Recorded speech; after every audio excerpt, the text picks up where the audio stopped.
All right, class, we are going to start our presentation. So yesterday we gained some background knowledge on the 13 colonies. We learned about some influential people, and then we also learned about some important words we'll need to know. And we kind of looked at an overall general timeline of when the colonies were founded. Today, we are going to travel back in time and see what life was like for people living in these colonies. We're going to look at the different places they could have lived and the jobs they might have had. So let's say you traveled back into the 1700s, you would see a lot of things that are very different from today.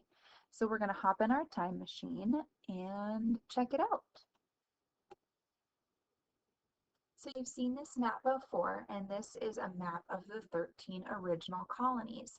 Now, each region has totally different terrain, which is a word we learned yesterday, meaning the physical layout of the land. Some of it's flat, some of it's swampy, some of it's mountainy. It's all very different, and each region has different resources that were available.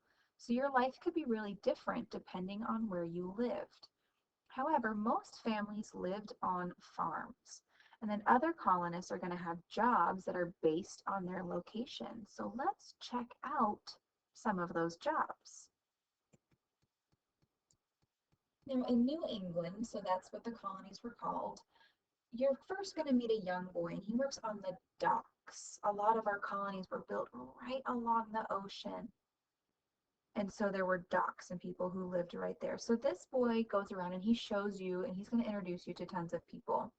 When you look around, you could see shipbuilders using timber or wood to build ships, and those ships would be for fishing or for whaling. If you look in this picture right here, you see um, a large whale that's come in contact with a ship. People used whale products to make things like lamp oil and candles and even perfume. And these things were used by colonists, but also used to export or to sell to other countries. So this boy is showing you all around the docks and all the different things you could see in terms of ships. And you're going to leave the coast and you're going to go into the city a little bit, into the town, and you're going to meet someone called a merchant. And a merchant is someone who owns a store or they sell things, sell goods. And he's going to tell you that people from the farms nearby in the countryside will bring him things to sell in his store. So the people who live in the country will sell things to the merchant, and then he will sell them to the people in the town. But he also sells things that are called imports, which means they've come over from other countries. He buys them and then he sells them in his store. He's also going to tell you that he has become very rich from selling certain imports from England, like tools and tea and manufactured goods, things you couldn't get from the resources available in the colonies. And city life is going to be really different from that on the coast that you saw first. Now, a ship of imports is going to arrive at the dock, so you're going to go check it out. You see that there's tons of people coming off this ship, so you're going to talk to one. He tells you that he was captured from Africa and brought on this ship to America to be sold as a slave. If you look at the map right here, you see a triangle shape that goes from Europe, North America, and Africa. And in that triangular route to England and Africa, they carry things like fish and grain and tobacco and lumber and rice. Now, this man is also going to tell you that the colonists were obligated or made to trade with England because they were not allowed to trade with other countries. The colonists seemed upset about this because it caused them to rely on England for many supplies that they needed. So the only people who could bring goods to the colonies are people coming from England. Now we're going to leave the coast and the city a little bit more, and we're going to go out into the countryside to see how life could be different there. You're going to meet a lot more people who've changed the land to meet the needs that they have. You talk to the miller to see what this is used for, and he tells you that he's created a grist mill to create power from flowing water. If you see that big wheel in the picture, as the water flows, it moves the wheel to create power. and he uses this power to grind wheat into flour. He then tells you that he transports the flours that he makes back to the city, and maybe he sells them to a merchant like the one you met earlier to sell in his shop. And as you further explore the countryside, you're going to see that there's people living off the land and selling what they don't need to the merchants. So people are using those resources that are available where they live. Then you're going to meet a farmer, and he's going to give you a tour of his land, and you're going to be amazed at how big it is.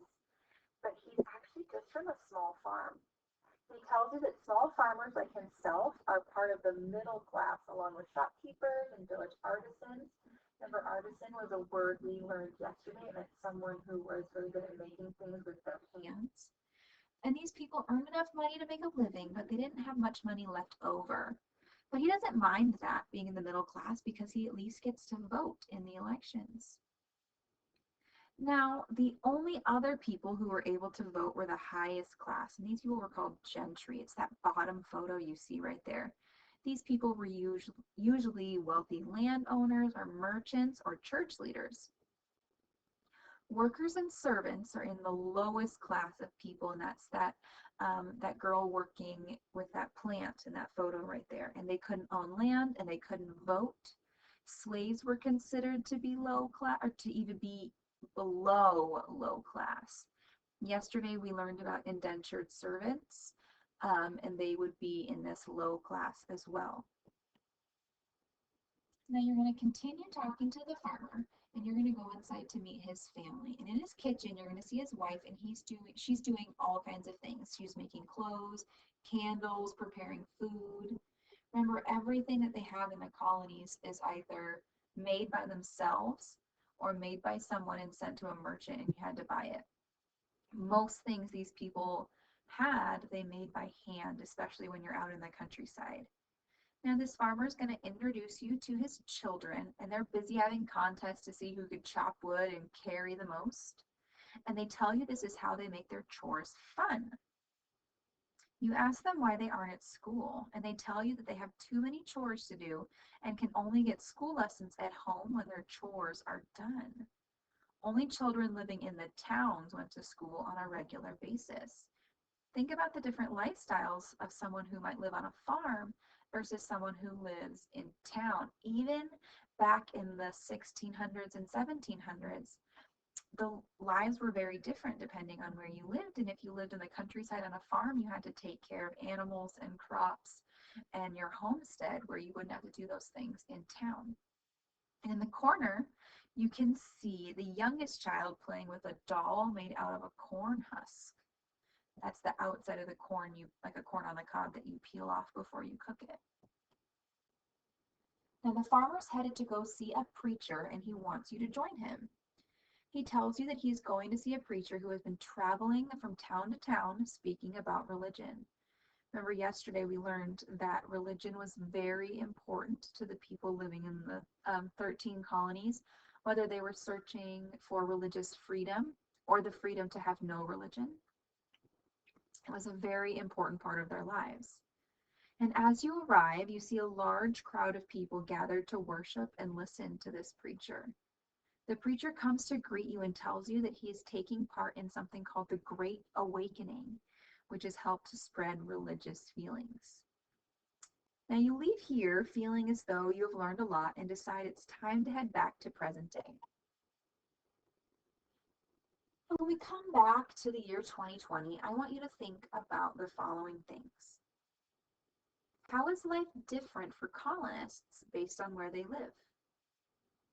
Think of who you met on the coast and in town and in the countryside. How is life different for colonists based on their social class? For the gentry class, or the middle class, or the low class, or even slaves? And how do children's lives in the colonies compare to yours? All right, fourth graders, that is a little insight into what life was like as a colonist in what would become the United States. You do have a freckle assignment as your exit ticket for social studies today. That is called Life in the Colonies.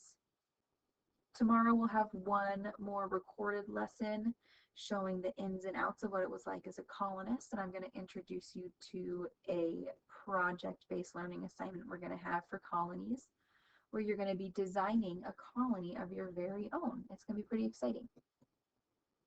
All right, kiddos. Thank you so much for watching. I'll talk to you later.